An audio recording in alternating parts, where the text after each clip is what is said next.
C'est un événement qui était très attendu dans la Grande Orientale, au nord-est de la République démocratique du Congo, précisément dans la province de Mambré de la Tchopo.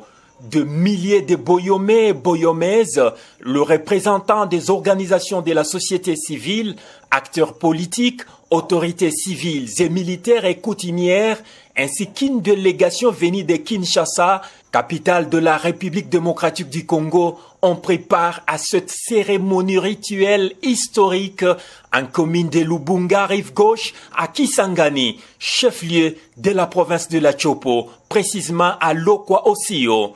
On pouvait voir les anciens ennemis se serrer les poignets de main, s'embrasser avec sourire aux lèvres publiquement.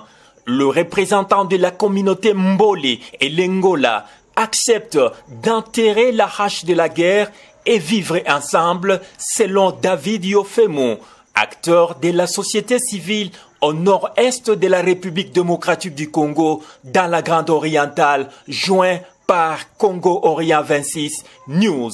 Par ailleurs, ce conflit interethnique Mbole et Lengola a duré au moins 2 ans. Les sources concordantes avancent un bilan provisoire de plus de 100 personnes tuées, plus de 60 000 déplacés et au moins 17 villages incendiés et vidés de leurs habitants. Témoignage avec David Yofemo, acteur de la société civile au nord-est de la République démocratique du Congo, dans la Grande Orientale, joint à Kisangani, capitale de la province de la Tchopo. Vous savez, depuis le mois de février 2022, les communautés Mbole et Lengola s'étaient affrontées. Nous avons perdu beaucoup d'âmes pendant plusieurs années. Et le gouvernement central avait organisé un forum au mois de décembre 2024. Et parmi les engagements pris lors du forum, il a été décidé qu'avant toute chose, que les 2 communautés organisent un rituel coutumier, parce que ce sont des communautés qui ont vécu très longtemps ensemble, afin que le processus de réconciliation puisse vraiment se marteler comme il faut. Jusqu'à aussi au PK16 pour vivre cette cérémonie entre les 2 communautés, Lengola et Mbole. Aussi au PK16,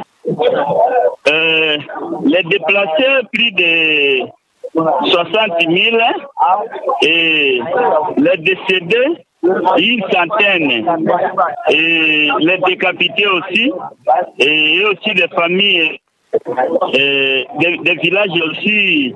Il y a eu des villages qui ont été envahis. Plus de 17 villages.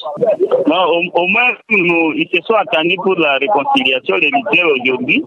Et il a fallu toujours que les structures d'encadrement et les organisations nationales et internationales puissent continuer le processus et surtout avec la volonté, comme il y a déjà une volonté politique manifeste du gouvernement national, du gouvernement de la République.